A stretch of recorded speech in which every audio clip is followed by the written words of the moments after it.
Thanks, Jamie. It's a pleasure to be here today, and thanks for coming back. I know it's nicer outside than it is in here, so thanks for coming in. So I'd briefly like to cover 3 topics today. The first is really to just define climate change for you, as well as food security, which has already been done, thanks. And then I'm just going to ask a couple questions. First, how will climate change affect crop production? And then what are the best targets to improve food security in the future? So what is climate change? We'll start there. And so climate change is defined as a significant and lasting change in the statistical distribution of weather patterns. And this usually ranges over from decades to millions of years. And in this graph, what you're looking at is both the CO2 concentration, that's basically the yellow here, and also the temperature of the globe over the last 650,000 years. And so what you can see is that climate has changed. It's changed pretty dramatically. There have been periods of quite warm temperatures and then ice ages as well. And so climate change is a natural part of the Earth system. And past variation in climate change can be explained by a number of different things.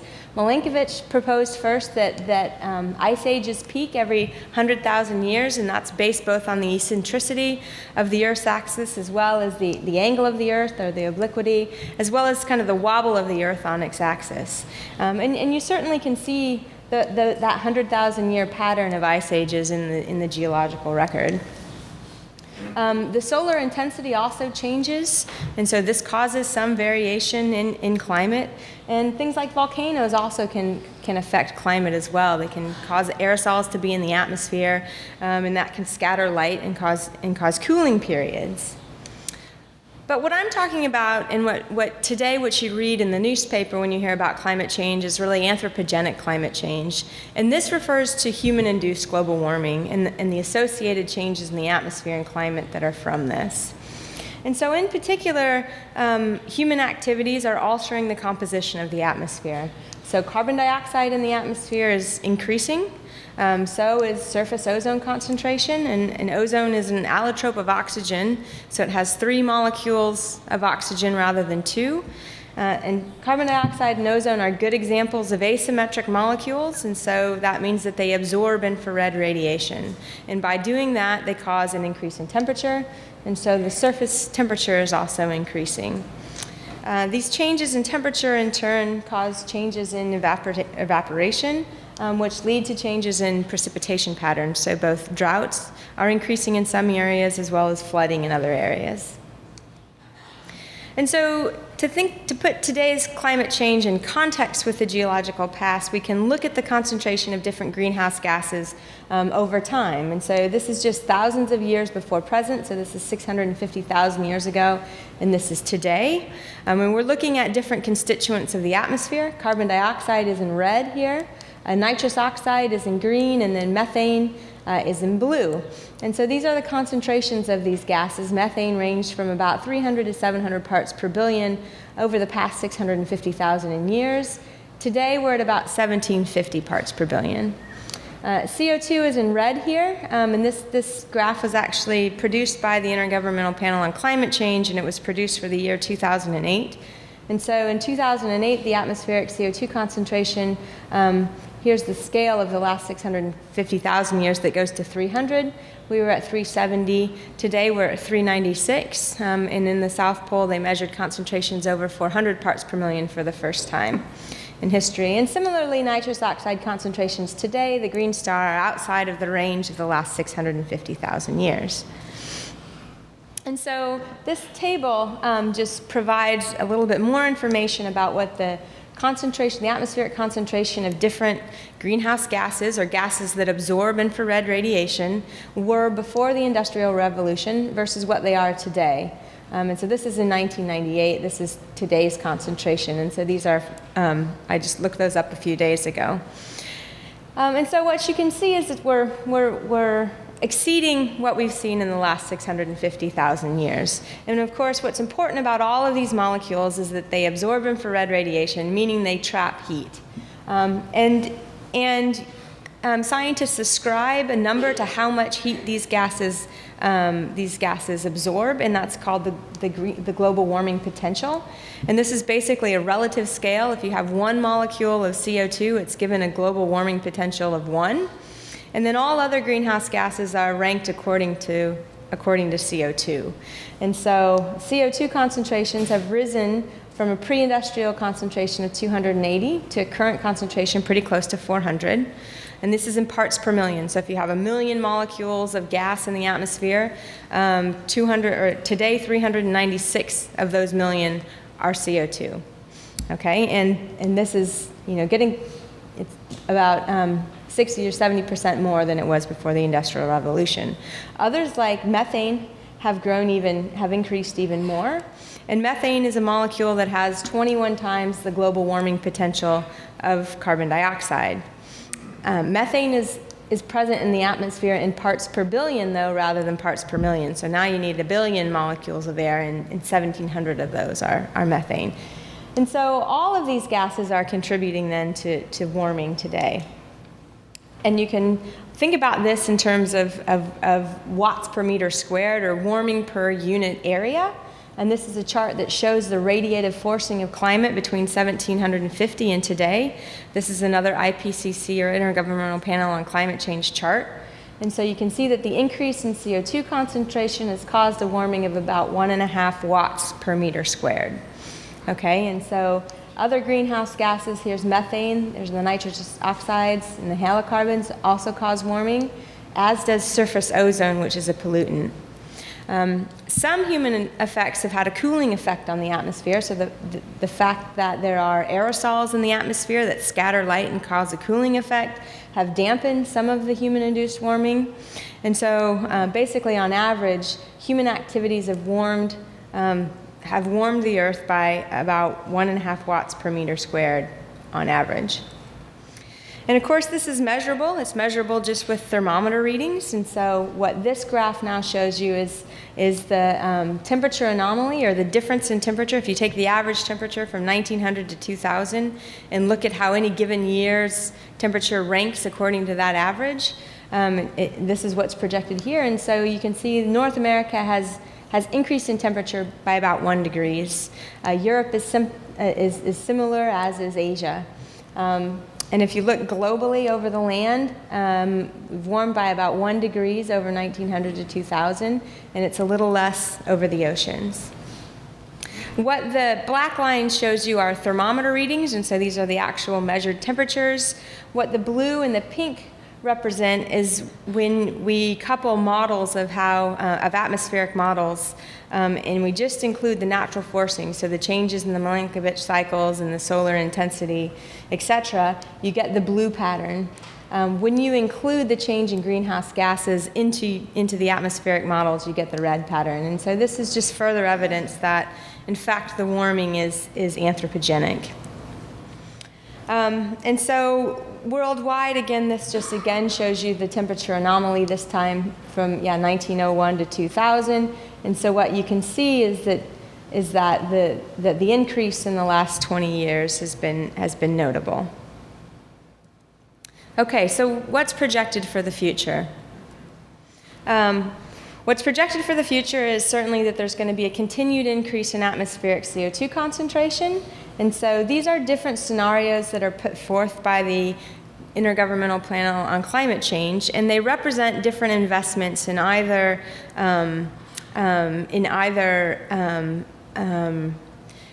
fossil fuel intensity or alternative intensities and more regional distribution of energies. And so a heavily fossil fuel-based world would be one that follows this A1F1 scenario, where we're looking at concentrations of 550 to 600 parts per million by the middle of this century, to about 1,000 at the end of this century.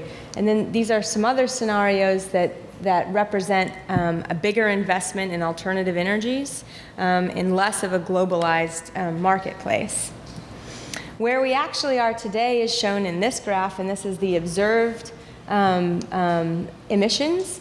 And so what we're emitting in terms of CO2 into the atmosphere has risen from about 6 gigatons or petagrams of carbon per year in 1990 to nearly 9, and we're very close to 9 today in 2011. This downward turn that you see right there is the 2008 global recession that was measurable in terms of carbon output into the atmosphere. We have caught back up, and in this graph, the red line is the A1F1 model. You can see that during most of the 2000s, we were pretty squarely on that, and we are back on that line now. And so that represents really this upper limit here. And of course, if we continue to emit CO2 into the atmosphere and other greenhouse gases, then there will be warming. According to kind of the A1 or A2 scenario, we're looking at about 4 degrees of warming by the end of this century. Okay. And so this just shows you the projected warming from 2020 to 2029 and then 2090 to 2099.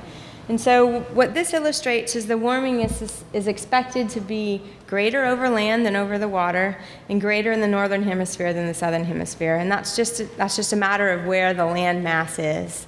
And the land mass also includes most of the emissions, but we do have greater warming intensity over the northern hemisphere than the southern hemisphere, and certainly you can see the trend of greater warming over water, or over land compared to water.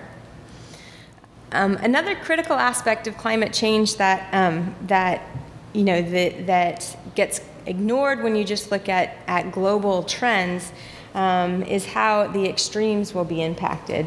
And so this is a recent science article that estimated the likelihood that future summer temperatures will be outside of the realm of what's been experienced to date so far in the temperature record. And so what you can see if we look at Chicago, Illinois here, we're looking at a 70 to 90% probability that the average summer temperature will be warmer than anything we've experienced to date.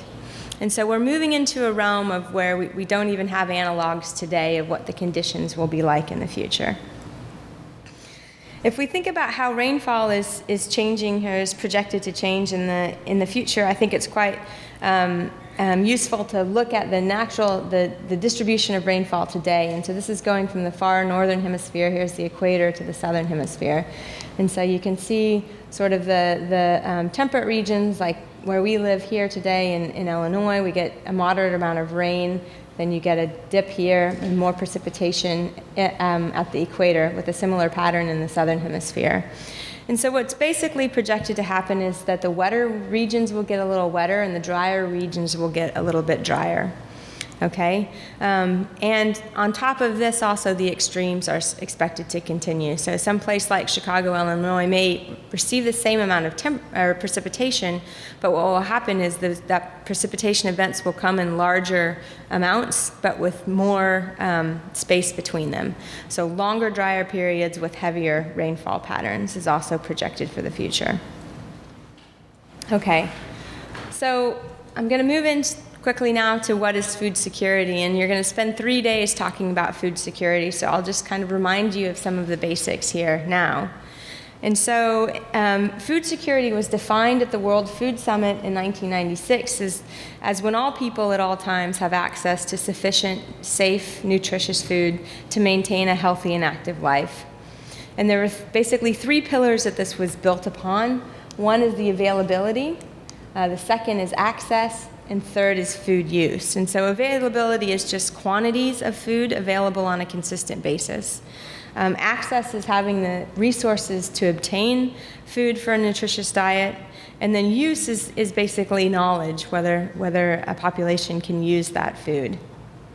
And I think you'll spend most of the next 3 days talking about these issues. And so I won't go into that in too much more detail.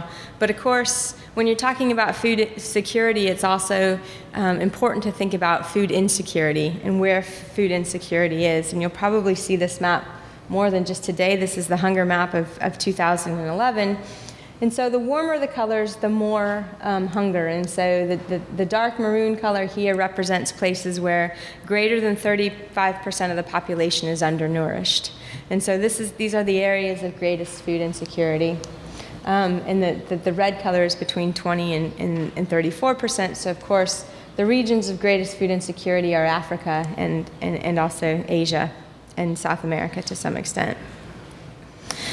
So how can we understand the impacts of a changing climate on something like food security? And the way that scientists get at this for the most part is to use statistical models and mathematical models to link the changes in climate to potential changes in food security. And so you can start with atmospheric models that project climate or predict climate. You can link those to agricultural system models that can tell you how much crop can be produced for a given climate in a given area. And then you can link that to a trade model, because obviously production is very tied into how much countries are willing to trade and what the value of that will be. And then link that to a hunger impact model. And so you'll probably talk about each of these steps at some stage during the next 3 days, but I'm a plant physiologist in training, and so I'm going to start with this first step here, which is really how does climate impact crop production? And so what direct effects does climate have on a plant's ability to grow and produce grain for consumption? So that's the second question, and that's how will climate change affect crop production? And so climate change has many aspects to it.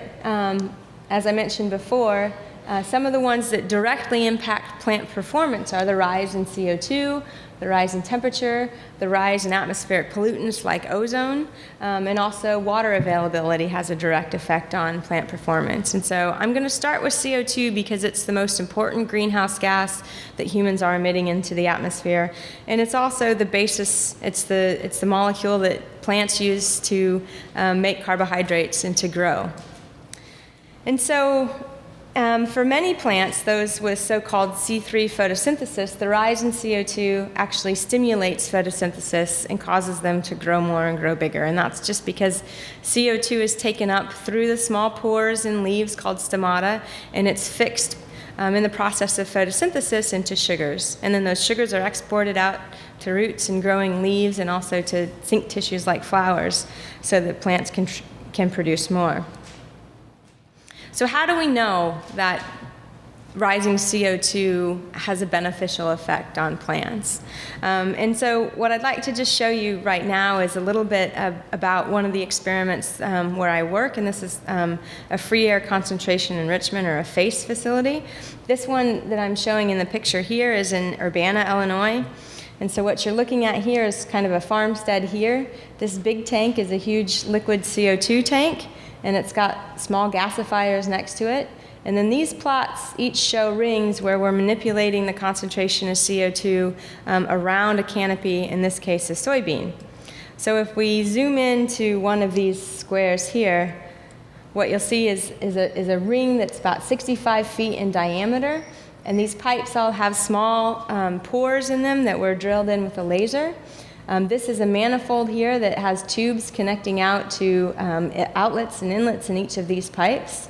And then in the center of this ring, there's a weather station. So we're sensing wind direction and wind speed, and we're also measuring the concentration of CO2. And this is measured in real time and then radio transmitted to a control computer, which then controls this manifold. And so if the wind is blowing from this direction, it's sensed in the center of the ring, and then these sides of the ring are open. The eddies of wind basically carry the gas over the ring so that we're enriching the air around these soybean plots. Every 4 seconds this is sensed. If the wind direction changes or the wind speed changes, then the amount of CO2 that we emit also changes. And so in this way we can simulate future CO2 concentrations in a farm setting. And so we set up all of this experimental facility after we plant with a regular planter. We take it all down right before the combine comes through.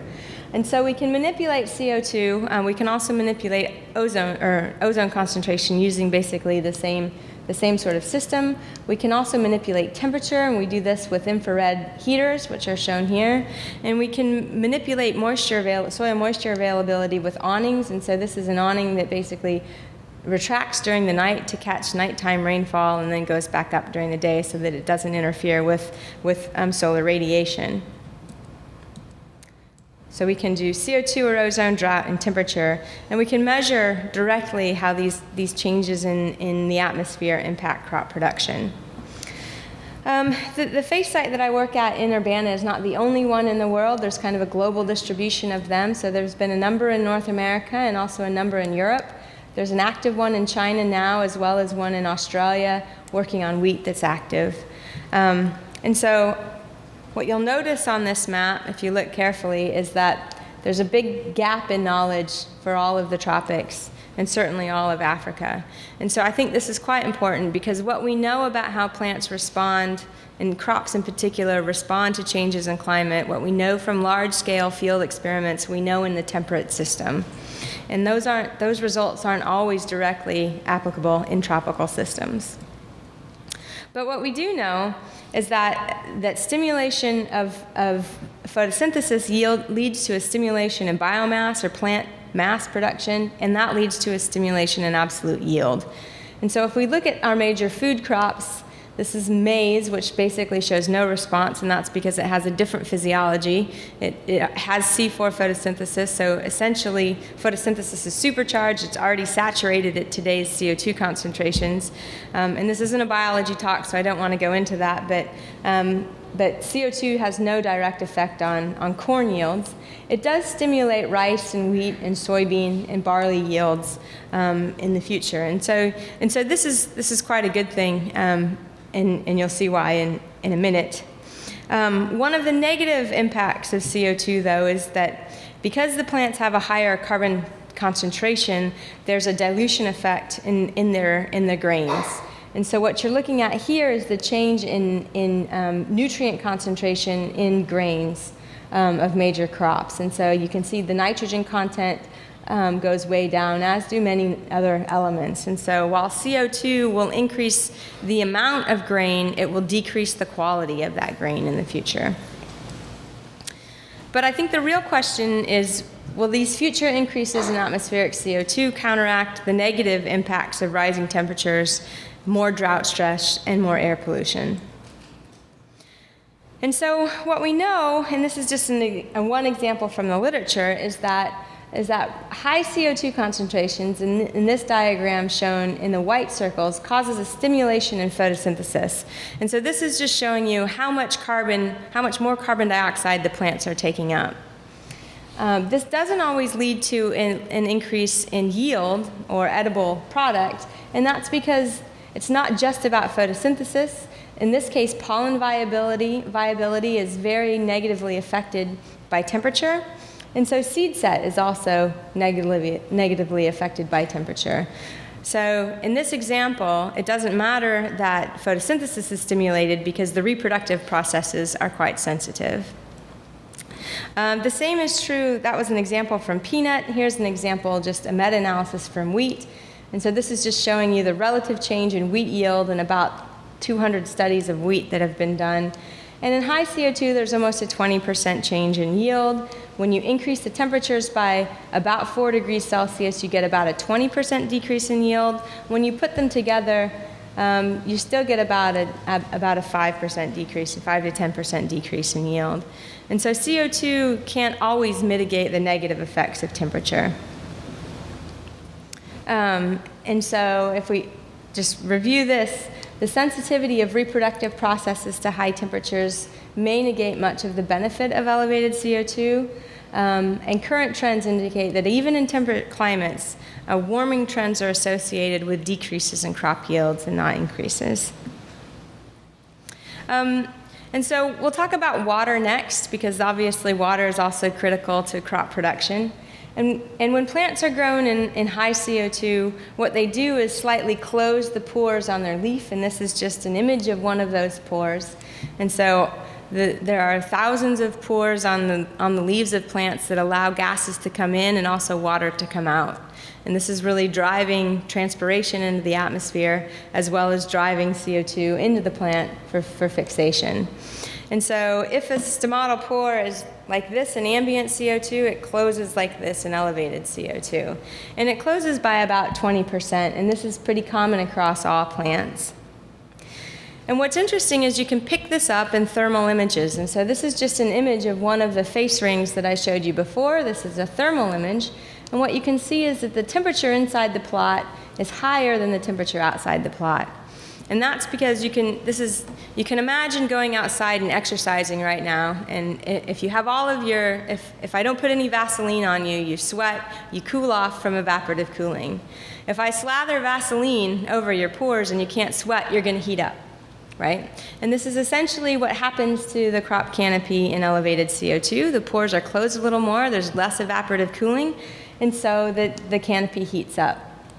For plants, this can be quite a good thing if the temperature isn't too high, because it means that more moisture can be conserved in the soil. And in fact, that's what we see. Despite higher temperatures, the evapotranspiration of the canopy, so the amount of water leaving the canopy, is reduced, and more moisture is stored in the soil. And so what that means is that in places where there's moderate amounts of drought, high CO2 can stimulate production. And it can stimulate production quite dramatically because going into a drying period, plants grown in high CO2 have more moisture available to grow. But if we think about some of the changes in climate that have happened recently, high CO2 probably won't make any difference. And so this is just showing you the this is a satellite image of Western Australia. And what you can see here is the wheat belt of Western Australia in July of 2005. And it's quite green there. In 2006, there was no water at all. And so there was essentially crop failure in that region. And because of the scarcity of water in Australia in that region, then it wouldn't have mattered what other changes there were in the atmosphere. These plants wouldn't have survived. And of course, this is true for much of Africa as well. And so, to summarize, what we know is that the decrease in the amount of water leaving crop canopies at high CO2 improves soil moisture, and this has been observed for a range of crops. And this improvement means that crops will perform better during times of moderate drought, and this is particularly true in the temperate regions. But even in severely water-limited areas, elevated CO2 is very unlikely to benefit crop production.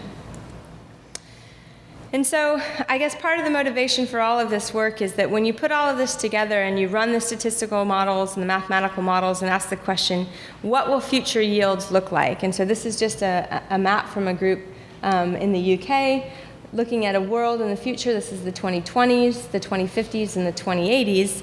And what's shown in different colors is the percent changes in crop yield that are projected. The greens are an increase in crop yields, with the darkest color being a 20% increase, and the browns are decreases in crop yields. Yellows are kind of no change to a moderate change. Without CO2 in the atmosphere, it's quite a grim picture for the future. With CO2 in the atmosphere, it's not quite so grim. Regions that obviously are hurt the worst now will continue to be hurt the worst in the future. And that's true in terms of climate change as well. Okay, so just to summarize this section, rising atmospheric CO2 increases the yields of many crops, in particular those with C3 photosynthesis. But as temperatures and drought stress worsen, the benefits of high CO2 may be diminished. And of course, all of the large-scale manipulative experiments that have been done to date have been done in temperate regions. And so there certainly is a knowledge gap of how tropical systems will respond to climate change. So I'm going to move on to talk now about what are the best targets to improve food security. And I'd like to do this by talking about one of the papers that I suggested for reading before coming up here. And this one is led by a group at Stanford, and it's asking the question, what should be our targets and our priorities for the future? And so they asked this question basically by considering three things. First, what's the hunger importance of the crop? Or how important is that crop to food insecure people in a place? And second, they asked, what's the median projected impact of climate change on a crop's production? And third, kind of what's the impact of a worst case climate scenario on production of that crop. And so these questions really are about how do you assess risk and what kind of risk is the most important to you. And so they looked at, I think there's 17 or 13 regions here across the world. And in total, these regions account for about 95% of the malnourished people across the world. And so in South Asia, 30.1% of the world's malnourished people live in South Asia, 18% in China, and then in Africa is another about 15% all told. And so they did look at the most food insecure regions of the world, and then they modeled how crops that are grown in those regions will be affected by climate change. And so the climate change that they considered was basically the average change that's expected for the year 2030. And so it's the averages from 2020 to 2039. And so that's about a 1 degree warming for all of those areas. And in most places, there's no real change in total precipitation. So the total amount of precipitation, in some cases, it's a little lower. In other cases, it's a little higher. But in all cases, it spans 0. So it's close to average in this study. And so then they asked, well, how will those changes, that warming and that potential change in precipitation affect yields? And so I'm just showing you 2 of the case studies here. This is South Africa, and then this is Brazil over here. And so the colors that you see represent the hunger importance ranking, and so how important that crop is to food insecure people in that region. And so maize is red here because it has the highest hunger important ranking. Here, ground pea is yellow because it has a lower hunger importance ranking. In Brazil, all of the crops have a relatively low hunger importance ranking, and part of this just has to do with the proportion of hungry people. And then the production impact, so this is how much climate change is expected to alter these crops' production. And so the changes in temperature, largely in temperature for 2030 for South Africa, are expected to reduce maize yields by almost 30%.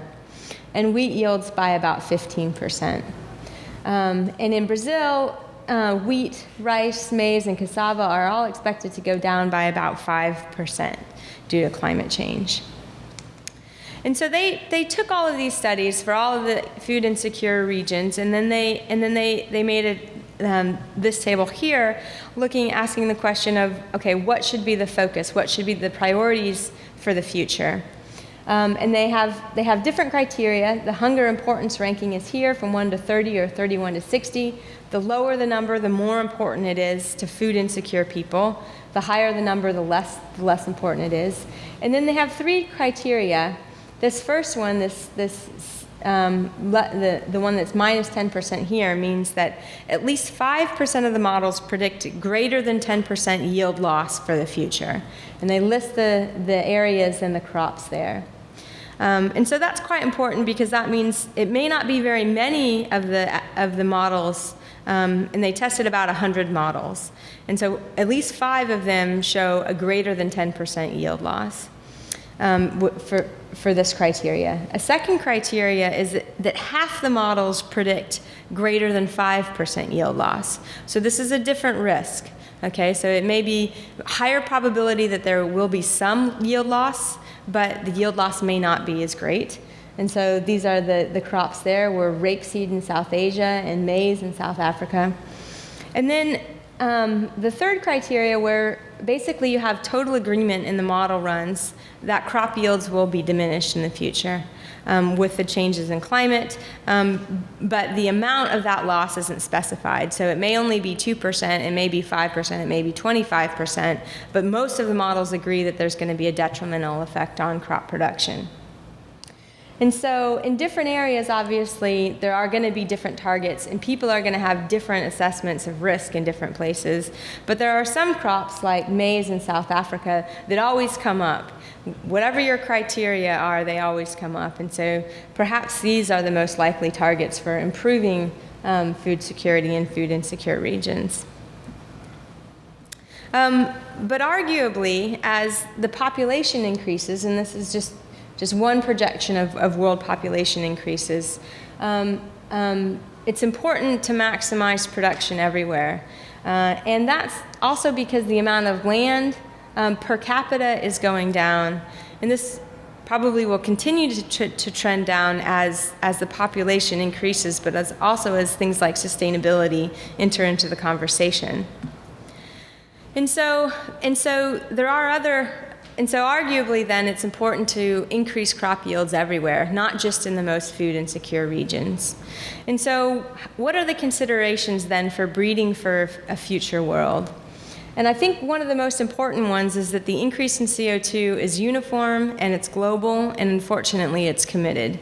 And so even if we stop emissions today or go back to 1980 levels today, because the Earth system is dynamic, it's going to take 20 years for that concentration to stabilize. And so this is a committed change in our future environment.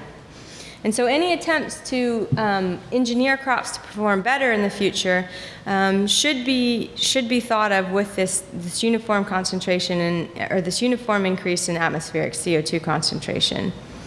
And certainly in parts of the world where high temperatures and drought stress already limit crop production, there's very little or no experimental evidence to base projections for future crop performance.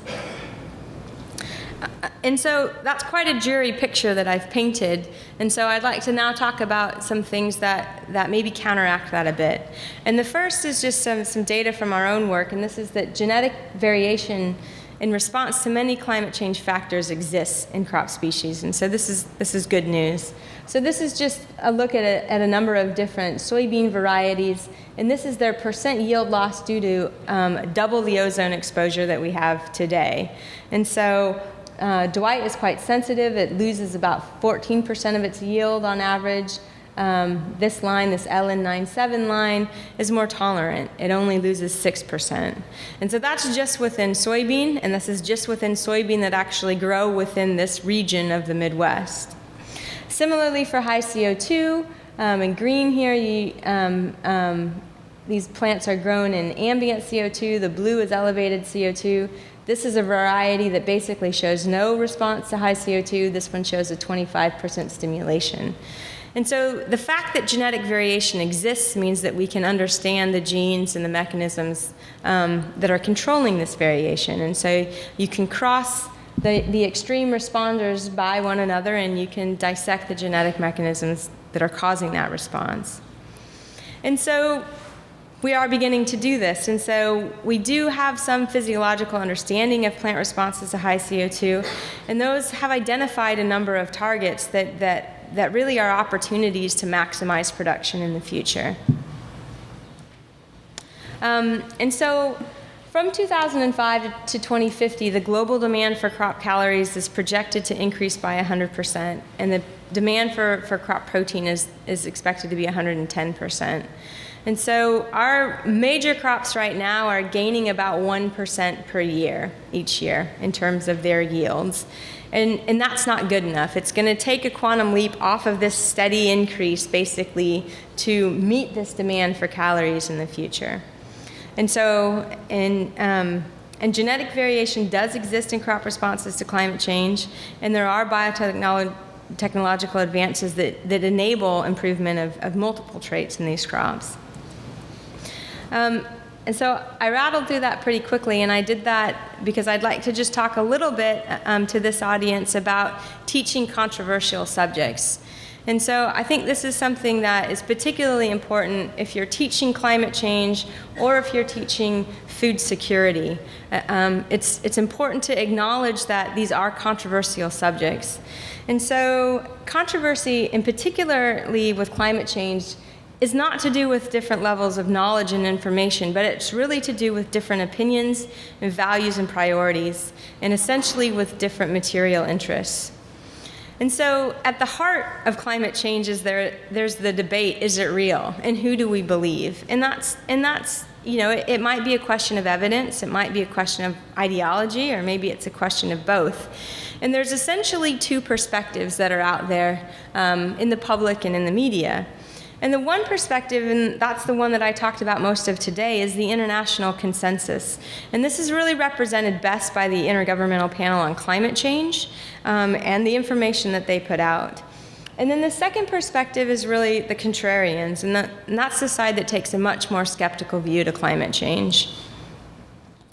And so the Intergovernmental Panel on Climate Change, the consensus is essentially that over geological time, temperature has ranged from 2 degrees Celsius to 27 degrees Celsius.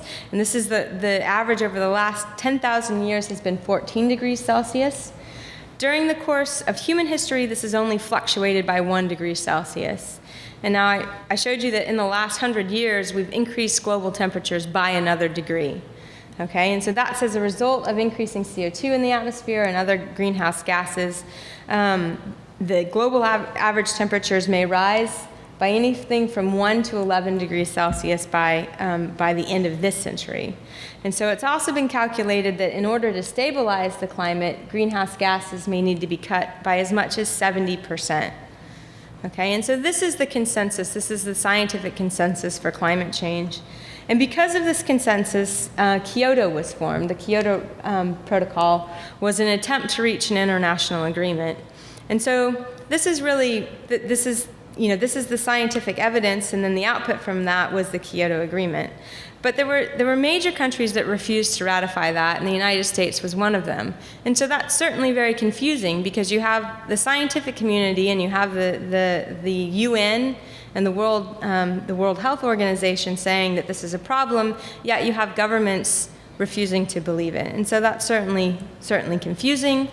And to add to the confusion, there's a number of groups like the Heritage Foundation and the American Petroleum Institute, as well as other lobbying groups that really question the science behind climate change. And so they essentially fear that ratifying any of these agreements would have an economic cost that's too great. And in this country, this is winning at the moment. And so, if you read some of the quotes from the websites from these, this is from the Competitive Enterprise Institute. This quote: "They question global warming alarmism. They make the case for access to affordable energy. They oppose energy rationing policies, including Kyoto, cap and trade, and the EPA regulation of all and any greenhouse gases." And so this is really the other viewpoint. This is kind of the skeptical side. And so that's the controversy.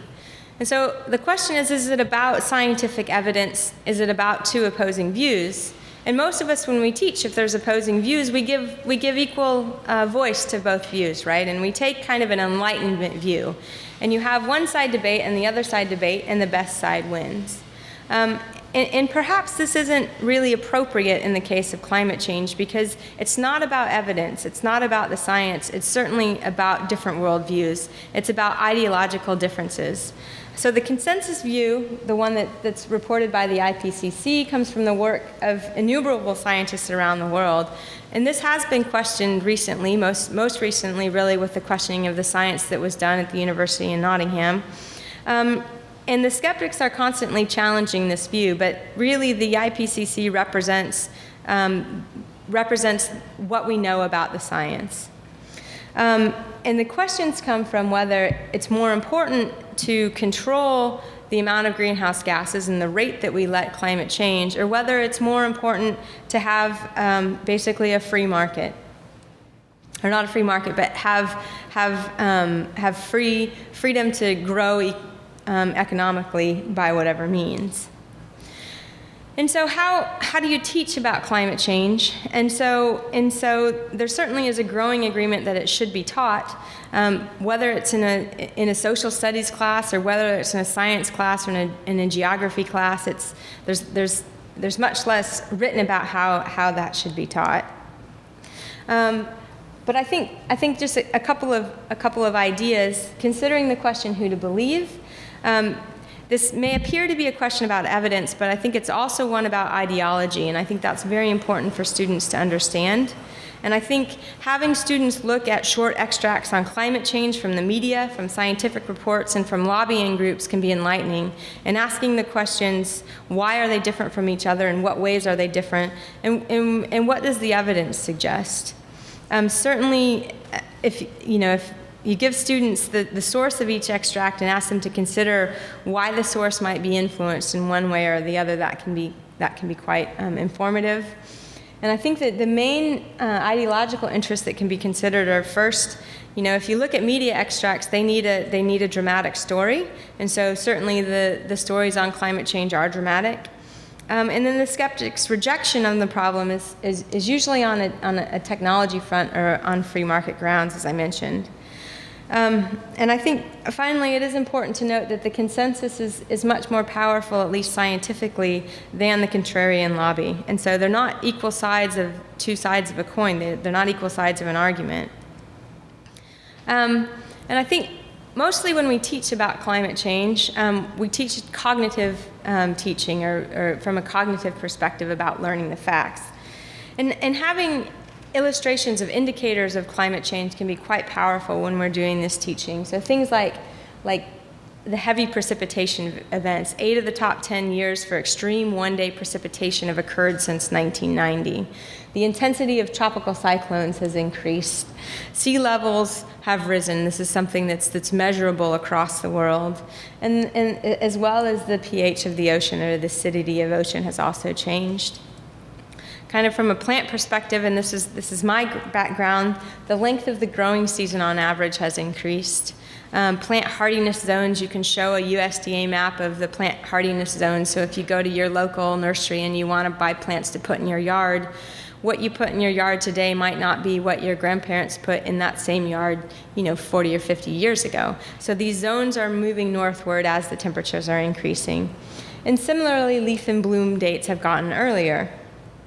And so if you look at lilac festivals and when they occur 2 weeks earlier now than they did 30 years ago. So these are quite powerful indicators that the climate is changing and that this is real. And this is all from a cognitive perspective.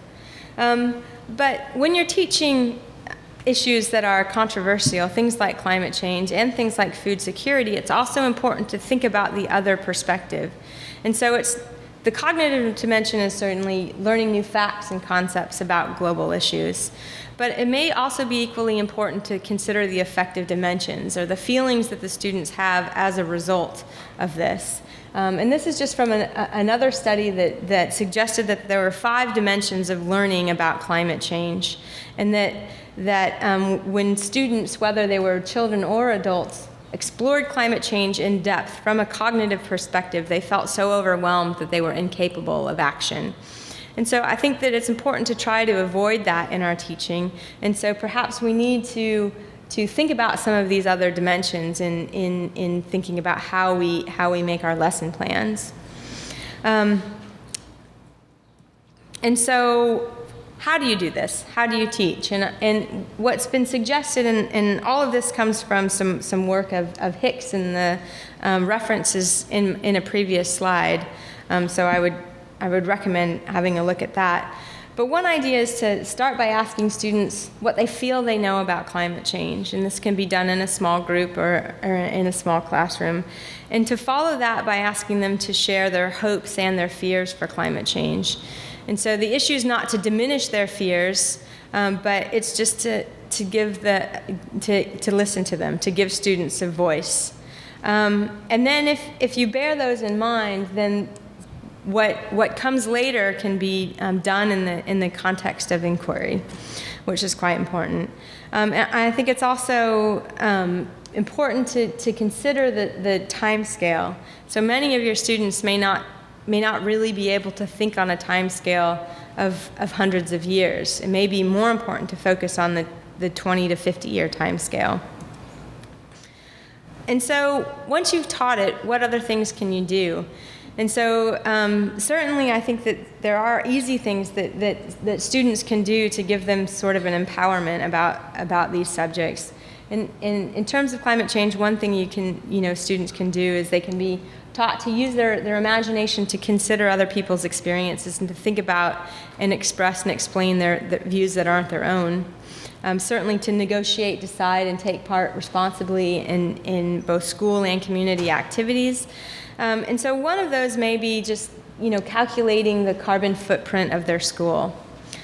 or of their dorm room that they live in, or of the apartment that they live in. And there's lots of good resources online, like carbonfootprint.com, to do these sorts of activities.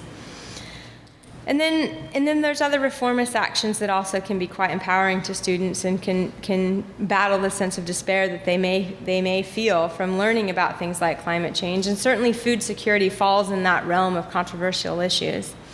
And so one may be to explain climate change to friends and parents, to have them do simple things like switch off lights voluntarily and increase recycling, or choose green products when they're shopping, or also to do things to protect or add new green spaces or trees to their environment. So I think, it's important to consider that there will always be debate about what the purpose of education is and what should be included in education, and that the worldviews that the students have that underlie these debates are powerful and complex. And so, whether something is controversial or not is not a question of your opinion or your evidence, but rather of your belief system. And that's increasingly important to consider when we're teaching about climate change and food security. Okay. So I'm happy to take any questions. Thank you so much. So we have time for about probably one question, maybe two quick ones. What do you mean by cognitive? Cognitive perspective. I just mean learning facts. So cognition. So learning. So when you're teaching climate change, you often teach what was the temperature before the Industrial Revolution globally? What's it after? How much has carbon dioxide changed in the atmosphere? So these are learning facts versus how does the fact that spring came a month earlier make me feel? How does the fact that that's not cognitive, that's more affective? And so certainly in science, what we focus on is learning about facts and issues, and we focus much less on how these things make people feel. And it's quite, it's certainly a very different dimension to the education, but perhaps one that's becoming more important as we're teaching more controversial subjects. And second question was, you said there was an increase by 100% global demand of crop yields between 2005 and 2050. Is that based on an extra consumption of meat, or are you using some particular global population? That was from a study that was published in PNAS earlier this year. That's based on the change in population as well as the change in diet of that population. So that's based, and that's why protein has increased even more. And so that's based just on mostly population and the change in consumption of that population.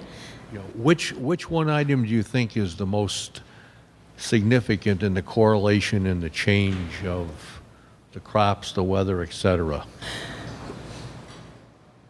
I'm not really sure I understand what you're asking. What affects crop production the most? Yes.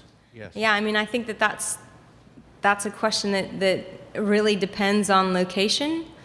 So here in the temperate region, temperature does impact crop productivity, but whether there's rain, enough rainfall makes an even bigger difference. I mean in the Midwest of the U.S. If you're talking about sub-Saharan Africa, you can reach temperatures that are fatal for crop production. So we're already on a very warm year reaching a temperature where, pollen set doesn't happen, seed set doesn't happen because of pollen viability and often because of ovule growth or tube growth within the flower. And so that's a very location-specific question.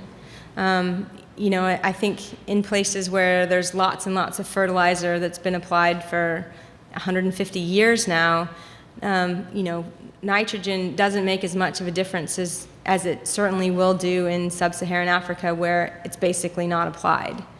And so that's quite a difficult question to answer globally, because it's going to be a location-specific answer.